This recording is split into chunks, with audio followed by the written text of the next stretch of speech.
We all know the story of Easter Island, the collapse of a once flourishing civilization as the last tree was cut down. To Jared Diamond, in his book Collapse, it was a case of econicide. Well, to the demonstrators of Extinction Rebellion, they also fear that if we do not change our behaviour, and very soon, we're also heading in the same direction as a result of climate change. It is difficult to imagine what was going on in the minds of the final generation on Easter Island as they cut down the last tree and lost their fuel and building material. Why did they not stop sooner? How did they debate their plight, and what steps did they take? Well, the situation they found themselves in is an example of what Garrett Hardin in 1968 called the tragedy of the commons. The situation where a common resource, forest, fisheries, grazing land, belongs to no one individual. As he said, ruin is the destination to which all men rush. Each pursues his own best interest in a society that believes in the freedom of the commons. Freedom in a commons brings ruins to all. As he saw, each forester, fisherman or farmer has an individual interest to maximise the number of trees cut down, of fish caught or sheep grazing in the common pool of resources. If any one individual stopped, others might not. So everybody would continue. They would follow their own individual self-interest to the ultimate harm of everyone, when there were no trees, no fish, no grass left. And as he said, throughout history, human exploitation of the earth has produced this progression: colonize, destroy, move on. Well, that might work for 1 or 2 generations, but ultimately a future generation will suffer, as on Easter Island. Hardin's own concern was not with climate change, but with population growth. He thought that population would continue to grow because the welfare state meant that the imprudent did not die out. He therefore argued that people must surrender their freedom to breed. He said, if each human family were dependent only on its own resources, if the children of improvident parents starved to death, there would be no public interest in controlling the breeding of families. But he said, our society is deeply committed to the welfare state and hence is confronted with another aspect of the tragedy of the commons. Well, Garrett Hardin's analysis is a very disturbing combination of Malthusianism, population outstripping resources, and eugenics, trying to breed a fitter race. Now, when I was a student back in the 1960s, the risk of population growth was what was on the agenda. The idea that the Earth would exceed population growth would exceed the carrying capacity of the planet. And we found that in reports such as the Club of Rome report on limits to growth in 1972. That report, which is a bestseller at the time, argued that the behaviour mode of the system, the planet, is clearly that of overshoot and collapse. And they argued for a state of global equilibrium by deliberate reduction of population, with limits on individual freedom to have children and to consume resources. And thinking like that informed the one-child policy of China. Now, these debates have now moved on to climate change rather than population. Eugenics, as argued for by Hardin, are rightly beyond the pale, and we now see some of the social consequences of China's one-child policy. The fact that the elderly now only have one child, the problem of putting pressure upon the family. So actions we take now can have long-term impact on future generations. Now, these debates back in the 1970s did lead to an interest in the ways in which common pool resources can be preserved for future generations, how over-exploitation can be prevented and economicide avoided. And the thinking that emerged at that time can help us think about how to respond to climate change. Now, historically, there were three different approaches to how to resolve the problem of the tragedy of the commons. The first was property rights. If the common land, the forest, could be allocated to an individual, that individual would protect that land against over-exploitation by others. It was less easy to do that in the case of fishery. You can't really divide up the ocean like you could a common field. It was not so easy for pollution of the atmosphere, as happened after the Industrial Revolution. So the second approach would be state action. State action, regulation against smoke pollution, against polluting rivers, government banning emissions or imposing fines. Now, that could work at the local or the national level. It could stop smog in London or in Los Angeles. It was not so easy to deal with spillovers across national boundaries. The third approach was to have institutions to manage resources. And one of the most important books on this was Elinor Ostrom, who wrote the book Governing the Commons in 1990. And she argued that Harding had basically got it wrong, that communities could create institutions which could manage resources to prevent their overuse and to prevent harm to future generations. And what she did was to consider actual communities like fishermen in Maine or forests in Nepal. And she found there diverse institutions could manage successfully the common pool resources to avoid the tragedy of the commons and to avoid economicide.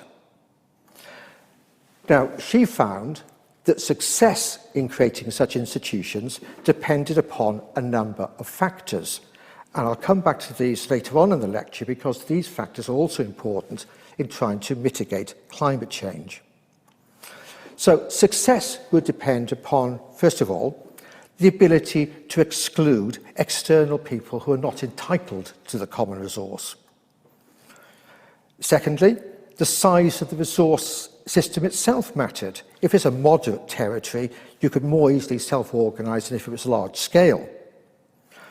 Thirdly, it depends how mobile the resources were. Self-organisation was easier if it's a fixed or stationary resource, like a lake. It's harder if it's mobile, like a river. Fourthly, there's the number of users. If you have a large number of users, it might be expensive to regulate. On the other hand, more people, there could be more resource, make it easier to regulate, so it depends. It depends how productive the system is. If the resource is overabundant, then well, why bother to regulate? If it's already exhausted, it might be a battle of everybody to use those limited resources. So it depends again how productive the system is. It depends whether there are shared moral and ethical standards, trust and reciprocity. It depends on decision-making. Are people able to participate in the use of the resource and deciding how it's used? Can you have effective monitoring by people who are considered to be, if like, neutral and impartial?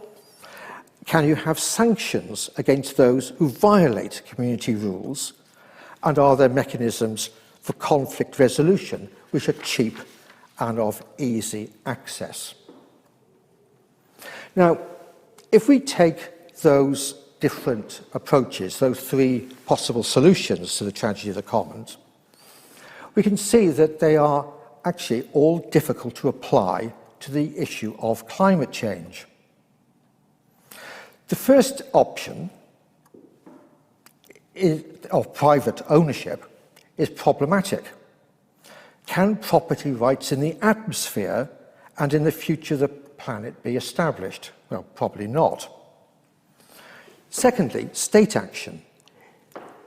Well, that is possible to use for controlling emissions within one country. The example I gave of smog in London. But most individual nations are a small part of the total global emission. Other countries can free ride if one acts. How do you create global state action? And thirdly, institutions are difficult to create, for they need to be global. They cannot apply to the whole world as they can to fields or forests. It's not possible to exclude people from the planet as you could exclude them from the use of a forest. The group is now the entire population of the world, or at least all the governments of the world. The atmosphere is even more difficult to control than a lake. Certainly not like a river is more difficult than that. And we cannot assume common values of trust and reciprocity between all nations. Monitoring, enforcement and sanctions are difficult at a global level. Well, at the end of her life, Elinor Ostrom puzzled over how to scale up the institutions she talked about in her book of 1990, how to scale them up to the global level. And I will come back to her thoughts at the end of the lecture. So, the political difficulties are particularly powerful in the case of climate change. They raise intergenerational or intertemporal concerns in a stark way. Fish stocks, forests, grazing land can recover from over-exploitation within a generation or two if remedial action is taken. Carbon in the environment is there for much longer, and our action now can affect future generations who are not yet born, and if we do not behave ourselves now, they might not be born. In this lecture, my aim is not to venture into the science of climate change, which other people could do much better than I could. Rather, it is to consider the policy responses to climate change. How should we deal with the tragedy of the commons? Who should act, at what cost, and how to deal with spillovers across national boundaries? How should we respond to free riders who continue with carbon emissions even as others take action? And to what extent should we control our behaviour for the benefit of future generations? Now, in looking at these, if like, more political and economic and social questions, I want to start off by considering the apparently very technical, one might almost say geeky topic of social discount rates. The members of Extinction Rebellion, as they go on their marches and demonstrations, probably do not chant out, "Change the discount rate." Well, perhaps they should. As I argued in the first lecture in this series, very often policy is driven by measures devised by economists that are not publicly debated and are embedded deep in government departments and in models and algorithms, but which affect very much the policies which are being adopted. And we should probe at these methods of argument and calculation in order to understand what's involved, not just taking them on trust. So what I want to do now is to probe at this question of the social discount rate, which affects how much governments spend on climate change mitigation and how urgently they approach that question. So, when I gave the first lecture in this series of 3, a comment was posted on the Gresham College website congratulating, I think sarcastically, Gresham College for, I quote, introducing yet another Marxist adjective to undo the standalone noun justice, intergenerational. Well, the term in fact has nothing at all to do with Marxism, and alas, it was not invented by Gresham College. In fact, it has been a standard theme in philosophy and economics for well over a century. And I'll start off by taking one figure, Arthur Pigou, who was the professor of economics at Cambridge, a colleague, slightly older, of Keynes. He remarked in 1920 that our telescopic function is defective. We see future pleasures, as it were, on a diminished scale. This reveals far-reaching economic disharmony, for it implies that people distribute their resources between the present, the near future, and the remote future on the basis of a wholly irrational preference. What he means is people are looking at the future through the wrong end of the telescope and making it look smaller. He went on to say that efforts directed towards the remote future are starved relatively to those directed towards the near future. It is not so much that this decision in Pigou's analysis was immoral, it was mistaken. It was mistaken because we might consume now rather than saving for the future. All societies have to invest in the future. So the question is, if you're not doing that, then the future will suffer. So he's trying to work out the savings rate. It also followed to Pigou that individuals and families could not be left themselves to look after the remote future.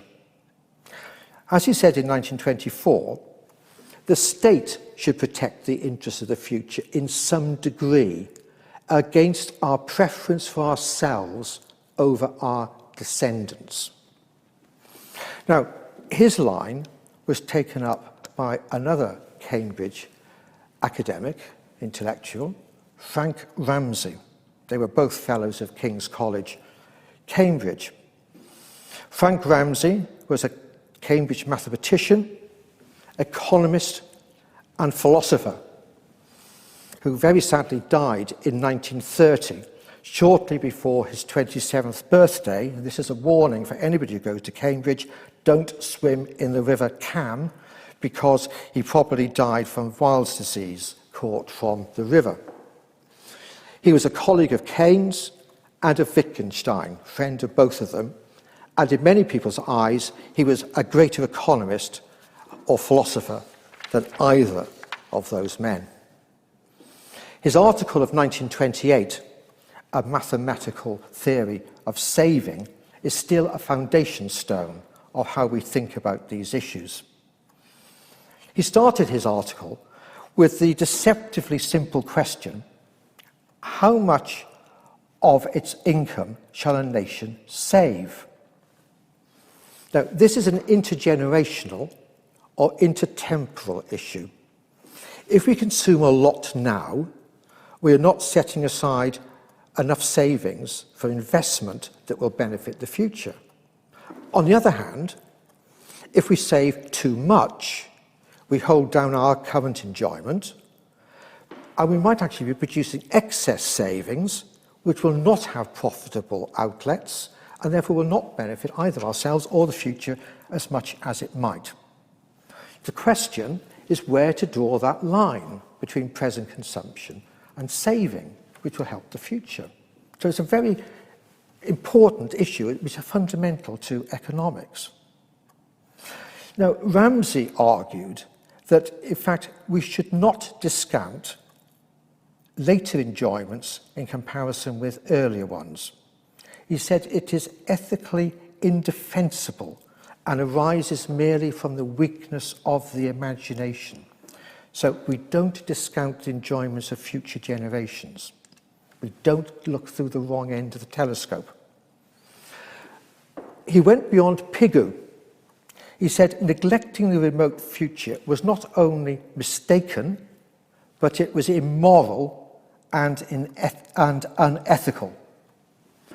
To this particular tradition in Cambridge, then, future people should count for the same as present people. Now, you might think that that is self-evident, but in fact, that view is rejected by most economists who do discount later enjoyments. Okay, so it's a simple issue. Suppose I offer you a cake now or a cake in 2 years' time. Most people would probably take the immediate satisfaction of the cake now. They might calculate that they might be dead in a year, or they might be richer in a year, so they could actually afford to buy 3 cakes in a year. So, in other words, a cake in the future is worth less in real terms than 1 cake now. We discount all the time future benefits. Or in the case of the environment and climate change, we discount future damage. Why do we do that? Well, there are 3 reasons here. One is time preference. We prefer to have immediate satisfaction rather than to delay consumption. If we're going to delay consumption, we would need to be paid interest. That is what we're paid to delay spending money now. So we can use the amount of interest which we would be paid to delay consumption as an observed measure of how much we're discounting the future. So it's a descriptive observation, the interest rate. Secondly, we might change our consumption behaviour as income rises. As income rises in the future, we might not spend such a large proportion to secure the same level of satisfaction. And thirdly, the future might well be richer. If we're thinking about the current moment, we would say it is ethically fair to tax richer people more than poorer people. In other words, you want to tax the rich more than the poor. But if the future is going to be richer than we are, then we should not delay our consumption now, because we could impose a tax, the cost, upon the future generation. So for these 3 reasons, then, we might say we don't delay our consumption now, the future could look after itself better. So we work out from these 3 measures how much any benefit or damage is worth in 10, 50, 100 years' time into the future.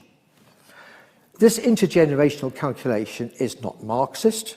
It's used by the Treasury in its Green Book to decide whether to build a railway here or a road there. It's used all the time. It's a standard part of government calculations.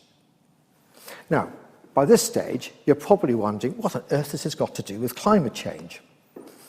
To which the answer is a lot. Because what discount rate we use has a major impact on how much we spend to mitigate climate change and whether we treat it as urgent or not. The discount rate has a major impact upon policy, and I will take 2 key players in this to show why that is the case, or how that is the case. The first is Nicholas Stern, Lord Stern, who wrote a report for the British government in 2007. In that book, he had a very low discount rate of 1.4%. His discount rate was low because he said the time preference, remember what I said about the time preference, is only 0.1%. He put it so low just to take account of there might be a meteor strike which might wipe us out so we don't have the ability to enjoy our cake in the future. What he wanted, therefore, to do is not to take a descriptive approach, but a prescriptive approach, like Ramsay. We should value the future as much as we value ourselves, except for the fact they might all be wiped out by a meteor strike. He therefore argued that $1 trillion of damage in 100 years' time would be worth in the future £247 billion. That's a lot. Therefore, we need to take action immediately and drastically. Investment now will be worthwhile to make that saving. And he argued we should spend 1% of total production to reduce greenhouse gases. So he is following the same line as Pigou and Ramsay. If you care little about the future, you will care little about climate change. That is not a position which has much foundation in ethics, so like Ramsay. And if little or no value were placed on prospects in the long-run future, then climate change will be seen as much less of a problem. If, however, one thinks about the ethics in terms of most standard ethical frameworks, there's every reason to take these prospects very seriously. So what Stern is doing is saying, act now, quickly and extensively. William Nordhaus, an American economist who won the Nobel Prize for economics, doesn't agree. He's not a climate change denier, and he did point out in this book of 2013 that there is a tendency for current generations to ride free by pushing the cost of dealing with climate change onto future generations. So he does accept that we need to act. The question is, how much? He takes a discount rate which in various of his books ranges from 6% to 4.3%. It's descriptive. He's saying, how much interest do we need to be paid in order to delay consumption? So rather than taking an ethical stance, he's taking a descriptive stance. At a 6% discount rate, $1 trillion worth of damage caused in 100 years' time is only valued at £2.5 billion. It's negligible. So that means it's hardly enough to justify costs of reducing greenhouse gases now. It's better to spend the money on other things, health, education, whatever. So he recommends spending only 0.1% of total production, or $9 a head. So action would be slow and modest, because the costs now are too high relative to the discounted benefits in the future. So he argues then we need to use a discount rate which is reflecting the actual market as it operates, market opportunities, rather than taking an abstract definition of equity, which is what Stern was doing. And the discount rate should be set so that our investable funds are devoted to the most productive uses. That could be health, curing tropical diseases, education around the world, basic research. Well, that's fair up to a point. Those are all desirable things. But what if we tried to do both of them? What if we raised taxes to do both, including perhaps a tax on carbon emissions? Now, these technical debates matter. The governments are using these methods to set a carbon price which demonstrates whether fossil fuels or renewables are cheaper. The discount rate determines how urgent action is compared with alternative spending, and social and ethical assumptions and political choices are hidden in seemingly technical and objective measures. We need to understand the assumptions which are embedded there. My own view is that Stern's approach, following Ramsay, is the correct one. We should apply temporal impartiality. And why should we do that? Well, because I think of a number of reasons why. Time discounting might be applicable to building a railway. It might be sensible to ask, is it better to spend money on this railway or that road? But if we get it wrong, if we were wrong to build High Speed 2, it is not an existential issue. We write it off. That doesn't apply to climate change. We can't move to another planet. So rather than a descriptive approach, how people behave in the real world, we should have a prescriptive approach, how they ought to behave. Just because we observe people acting a certain way doesn't mean to say it's an ethical way to behave. Our own individual time preference in choosing to save or consume as self-interested individuals, do you want the cake now or later, is not the same as how we might think about future generations. If I ask you the question, do you think future generations matter? You might well say, yes, we might take a normative or altruistic attitude. Future generations are not present to have voice about their interest. Well, they should have voice. They should be given some ethical value. Will the future actually be richer? Well, that assumes that growth will continue. But in fact, our own behaviour now might make that growth in the future less likely. Growth in global output, according to the Nordhaus approach, is necessary in order to pay for the damage we are now causing.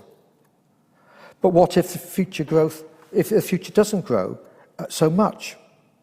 In any case, growing now, in order to solve the problem in the future, is itself making the problem worse because it's increasing the carbon emissions and a larger ecological footprint. In any case, future generations might have different assumptions about growth. They might say, well, why were you doing that? We didn't want to do that. We wanted a different form of society. The future also has a right to enjoy a world whose climate or environment has not been degraded. And this takes me to another report, and that is Partha Dasgupta. Partha Dasgupta's recent report argues that the future has a right to enjoy a world which has ecological and biological diversity. And as he points out, what counts is not only what can be counted in the gross domestic product. So Partha Dasgupta's recent report for the government, The Economics of Biodiversity, argues that we need to get away from the approach of simply measuring gross domestic product. And I might just point out that until he retired, Partha Dasgupta was the Frank Ramsay Professor of Economics at Cambridge. He says that nations need to adopt a system of economic accounts that record an inclusive measure of wealth. Wealth includes nature as an asset. Gross domestic product is, he says, a faulty application of economics. Gross domestic product is a flow of market dollars of output a year, not inclusive wealth, which is the entire stock of assets that society owns. And that stock would include nature. In GDP, the G stands for gross. In other words, it doesn't take account of depreciation of assets, net. And it might be that we're growing by destroying nature. So he says, an economy could record a high rate of growth of GDP by depreciating its assets, but one would not know that from national statistics. In recent decades, eroding natural capital has been precisely the means the world economy has deployed for enjoying what is routinely celebrated as economic growth. The founding father of economics, Adam Smith, asked after the wealth of nations, not the GDP of nations. So he points out in the book that if you take produced capital, actual capital, factories, housing, whatever, and investment in human capital, they might be growing, but natural capital is shrinking.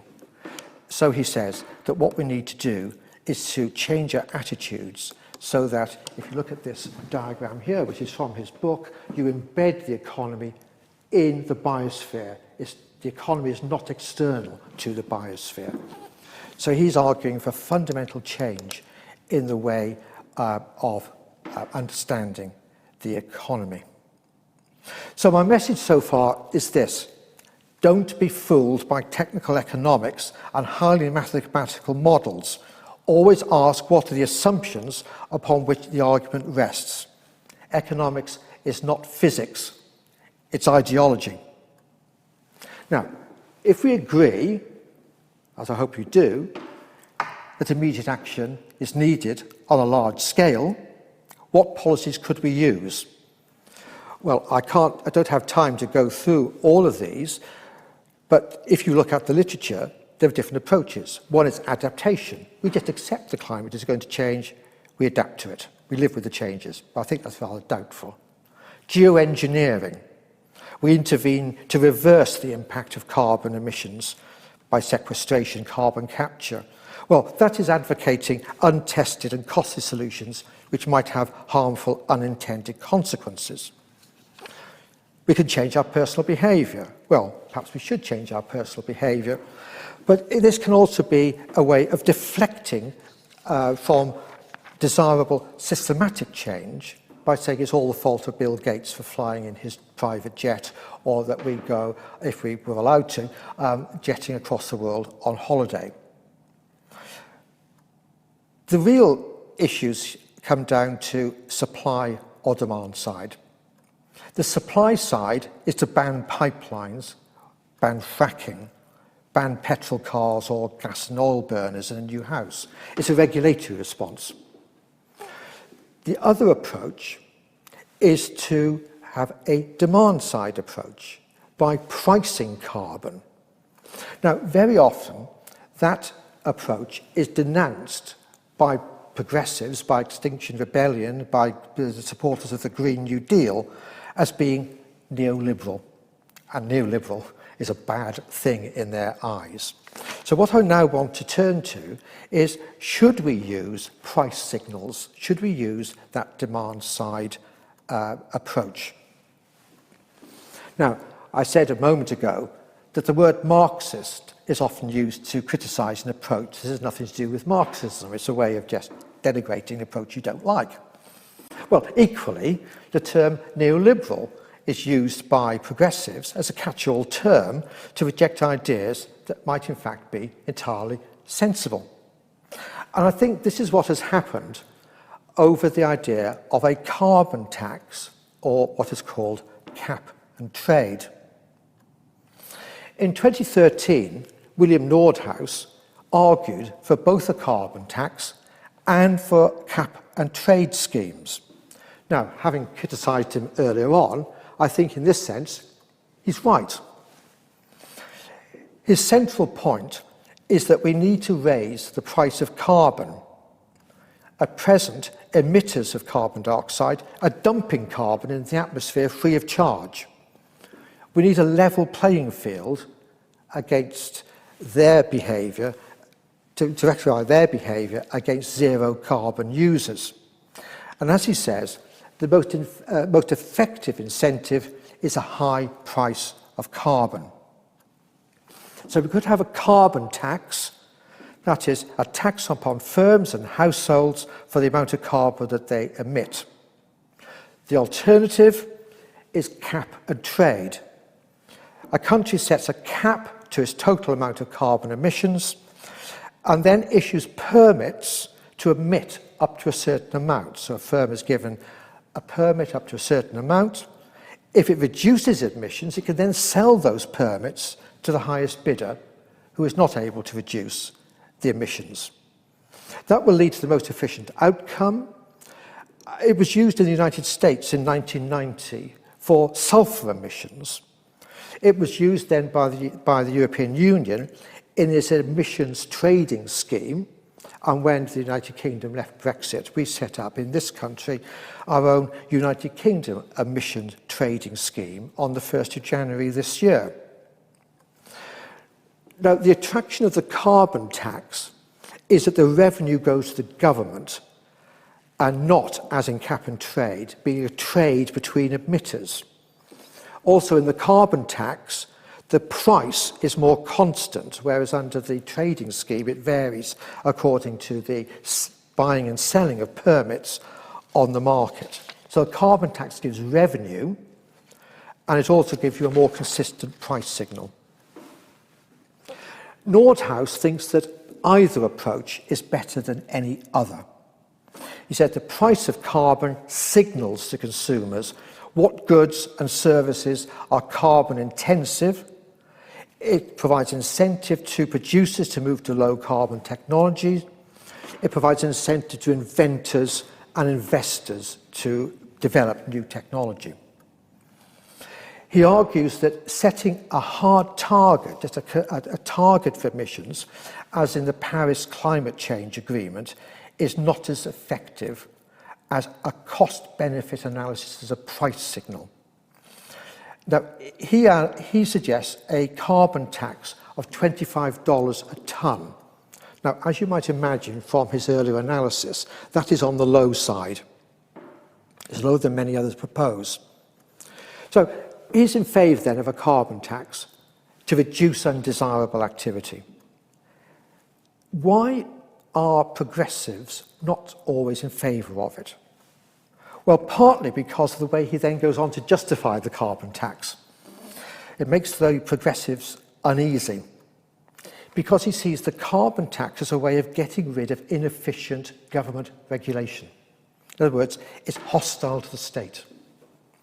And the progressives might prefer to have state regulation.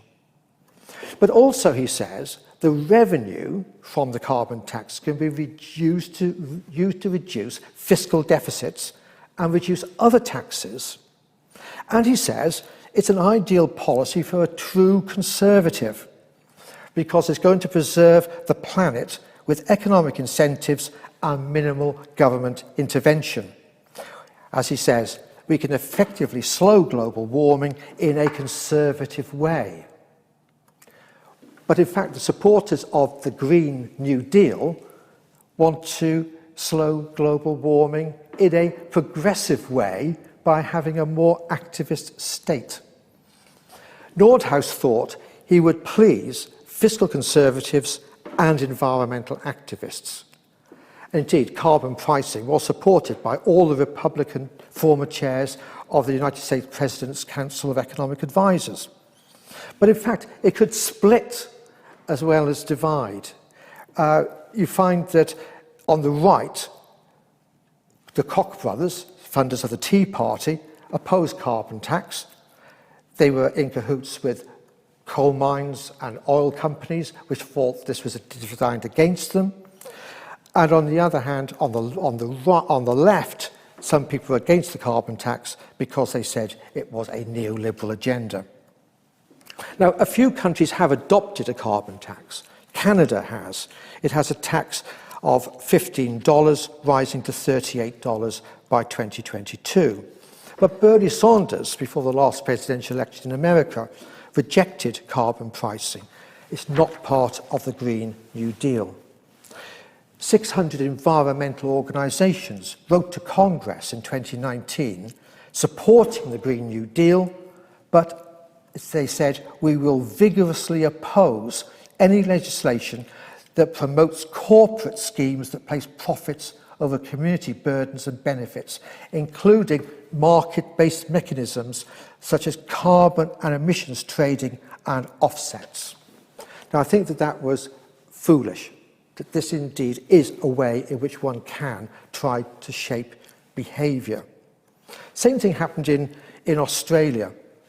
The Labour government there proposed a carbon trading scheme in 2011 to come into effect in 2012. It was attacked by the Murdoch press and portrayed as a burden upon business and households. It was lost when Tony Abbott won the election. It was repealed in 2014.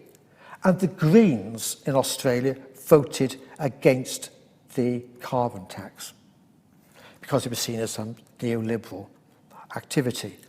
So most climate groups opposed cap and trade because they said it was the creation of property rights to pollute. If you remember how I said you can resolve the issue about the global commons by creating a property right. Well, they said this is a property right. You shouldn't have a property right in the right to pollute. What the progressives preferred was action on the supply side. Fossil fuel divestment. A lot of students argue for universities to divest from fossil fuels. Opposition to pipelines. Opposition to fracking. Well, that's all very good, but I don't think that one should also reject carbon pricing. It's not a neoliberal agenda. It's not necessarily a regressive or conservative approach. It can, in fact, be very much a progressive approach. It had a bad name in France when President Macron was introducing higher pricing of fossil fuels and so on, alongside taxes which were cut on the rich, cutting benefits and reducing employment rights. But it doesn't need to be in that way. A carbon tax can also be radical and progressive. It was proposed by Thomas Piketty, the progressive left's favourite economist. He said that a carbon tax could in fact be progressive by giving progressive in the sense of putting more tax upon the rich, by exempting households which emit less than the global average, increasing the carbon tax to $100 a tonne on anybody who goes above the average, taking it up to $500 a tonne if you're 2.3 times above the global average, and at $1,000 if you're 9.1 times above the global average. I'm not quite sure where these precise figures come from, but you can see it's actually going higher and higher the more you are polluting, and then you can take that extra revenue to give to those people who will be suffering from fuel poverty and so on. And such ideas don't only come from left-wing French economists, it also comes from the IMF. In 2019, the IMF suggested a global carbon tax rising to $75 a tonne by 2030 to be distributed to poorer households and communities, and to invest in new jobs and renewable energy. So I think that a carbon tax makes a lot of sense. It's better than the trading system because it has a wider coverage.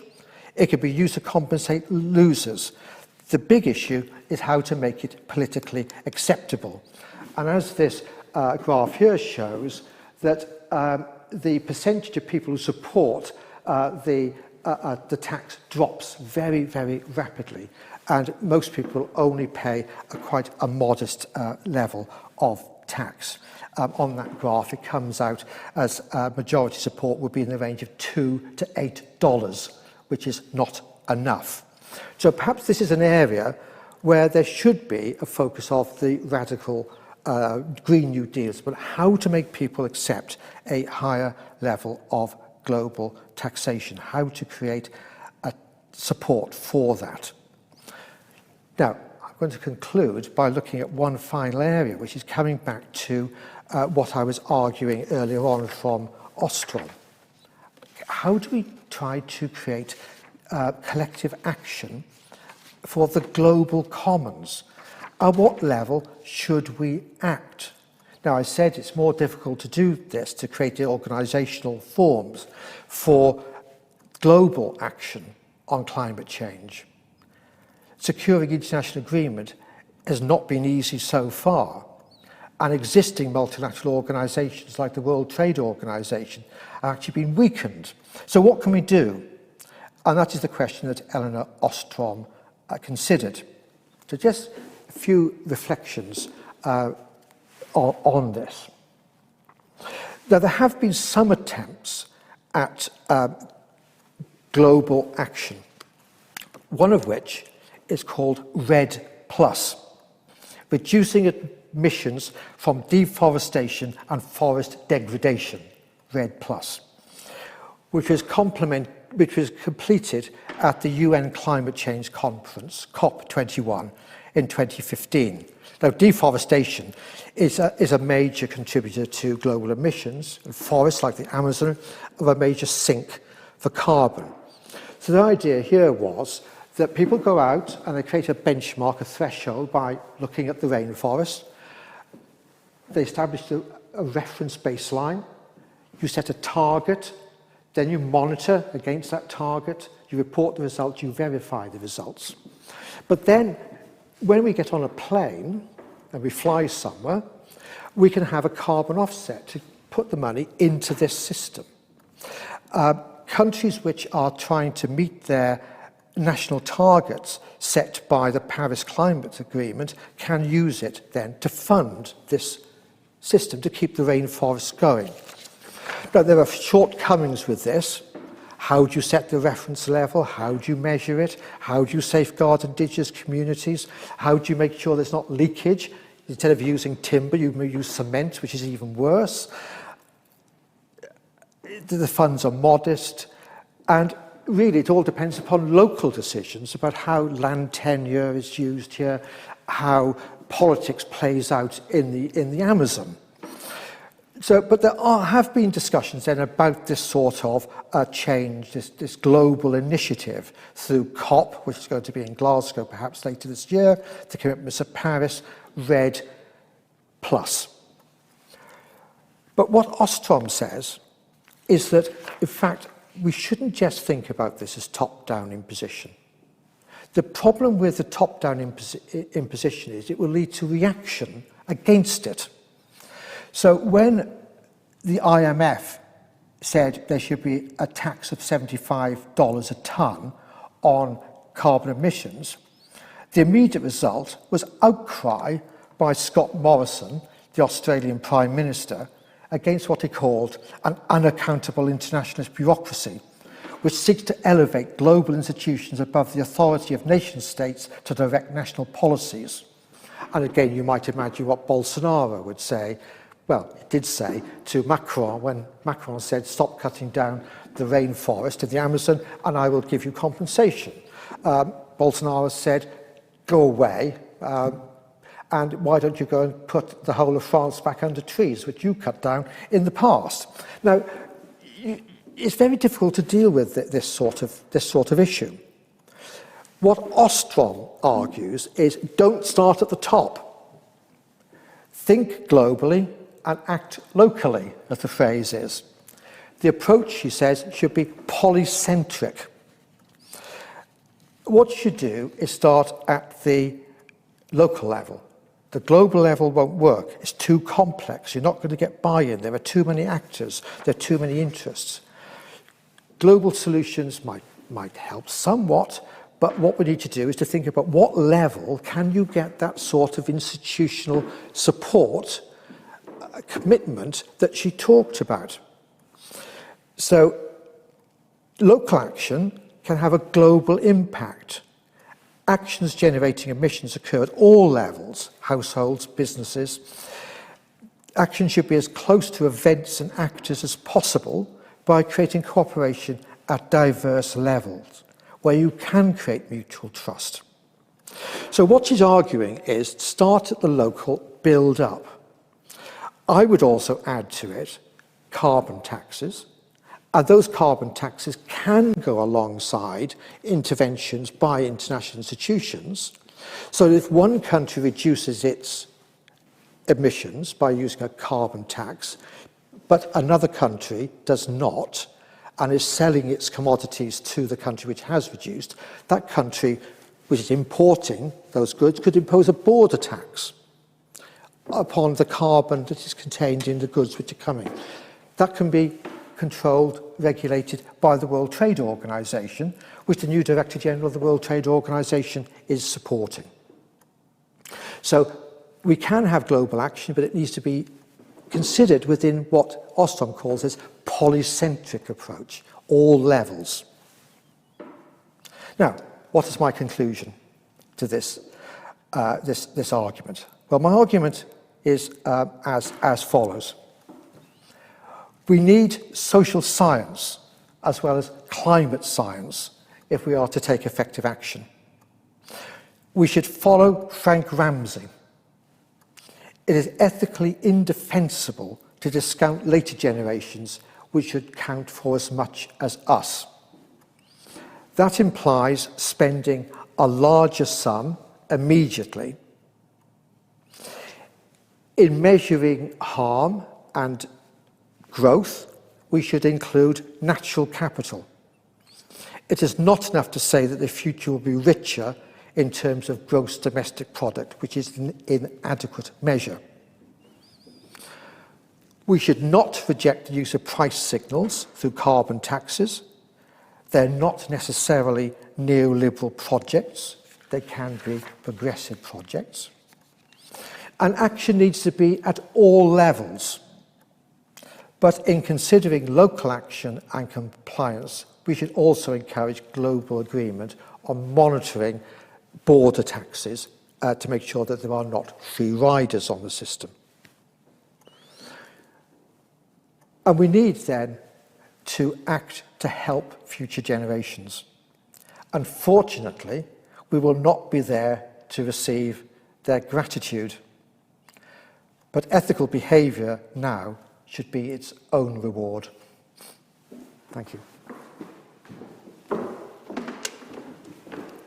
Professor Daunton, thank you very much for a really interesting, thought-provoking lecture.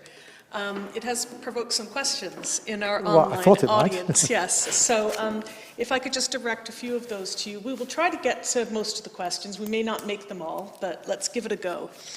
The first question asks, when price premiums for renewables equal zero in relation to fossil fuels, then the industry will move.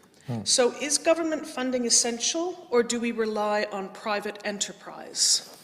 Well, certainly that's part of it. I think that the reduction in the cost of generating wind power and solar power is now competitive with a lot of the fossil fuels. So I think that's certainly going to be part of the trend. One point which I was going to make in the lecture, but I cut out for a lack of time, is that I mentioned Scott Morrison, who has supported fossil fuel industry in Australia and exporting coal from Queensland and so on. But you also get the situation whereby in New South Wales, the state premier there has said, we're going to make New South Wales a sort of energy superpower by having solar energy. And this will be cheaper, we'll be able to compete more. So yeah, certainly the private industry is part of that, but we must make sure there's a level playing field, because sometimes the fossil fuel industry has got subsidies which the renewable sector might not. And of course, what the present government is doing in this country is trying to rectify that. Having just myself installed an air source heat pump with a government grant, my behaviour has been shifted by that government intervention. In time, I'm sure that there will not need to be given that subsidy. Okay, a more general question. Shouldn't we be asking our children? Some of them are deeply disturbed by their fears for the future. And by the way, the questioner says, I was one of the generation at those lectures in the late 60s about the population explosion. Well, I'm sure that we should be asking, I don't have children, but I'm sure we should be asking children. And you may have noticed the difference between the age profile on on 2 slides. I think the average age there is probably about the same as my age. Whereas the average age in my opening slide is, shall we say, if I go back there, slightly younger. I think it's the young generation who are really concerned about this. I mean, obviously, Extinction Rebellion, the school children not going to school on certain days and protesting. It's very much the children are concerned about it. We have a couple of questions specific to carbon taxes. Right. The question is, isn't the problem with carbon taxes that they will be passed on to consumers and poorer consumers will be harder hit than wealthy ones? Wouldn't rationing, for example, of air travel be more fair? Well, yeah, that's an interesting question. I don't think that the tax necessarily needs to be regressive. As I was arguing from Piketty and the IMF, I think this really comes down to an ideological point, doesn't it?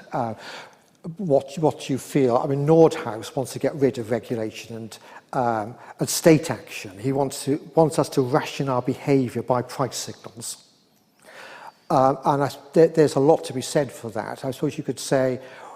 The government does that already on things like taxes upon alcohol or taxes upon petrol. There is already a carbon tax in a sense, a tax upon every time we fill up our cars. It's probably easier to do it through the price signal, I think, than by rationing. And what are we going to do? Are we going to have some sort of, here is a certificate you can have for your one international flight a year. There are other ways of doing it. I just noticed this morning in the newspaper that the French government has just banned Air France from flying between French cities where there's already a train service. So that's another way of trying to shape behaviour. I think really the question comes down, how do we change people's behaviour? Is it rationing? Like in the Second World War? Is it by price signals? Is it by government action over, say, you can't have an airport here, you've got to use the train? I think that comes down to an ideological question. That's interesting. Another question about carbon tax. Should we not work towards stopping the use of fossil fuel rather than making profit from carbon tax, which means that carbon is still allowed to be emitted? Carbon tax can help to reduce carbon, but should the goal not be to stop fossil fuel use? Well, this comes down to the supply side against demand side argument. I think that my point was that some people in the Green New Deal argument are going entirely for the supply side. Stop the fracking, stop the coal mine in Cumbria. Fine, I've got no problem with that personally at all. But I don't think you should then exclude the demand side one, because I think in a realistic world, we're not going to suddenly stop all fossil fuel everywhere in the world. What we might be able to do is, if we ban fossil fuels in this country, and Scott Morrison in Australia doesn't, then what we need to do then is the point I rather skipped over. We could say, if we're going to import anything which has fossil fuel embedded in it, then we put a border tax on. So we have a carbon tax on carbons that we emit, but we then make sure that other people who are still using fossil fuels are not getting away with being free riders.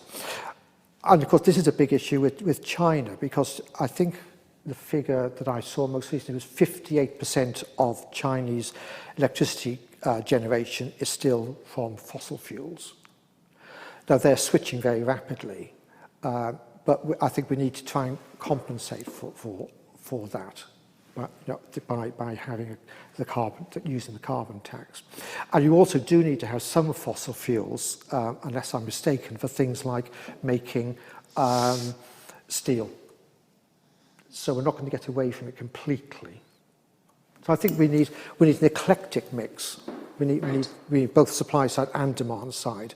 The thing which worried me was that by opposing carbon taxes, we might be giving up one of the levers we could have to shape behaviour.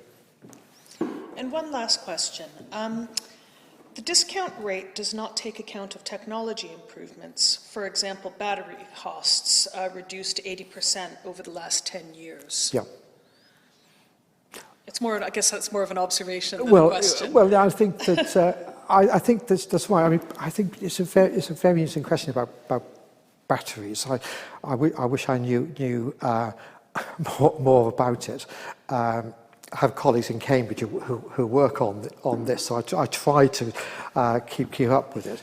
There are all sorts of issues about batteries as well, about how they're made and what the technology is, and there's also there are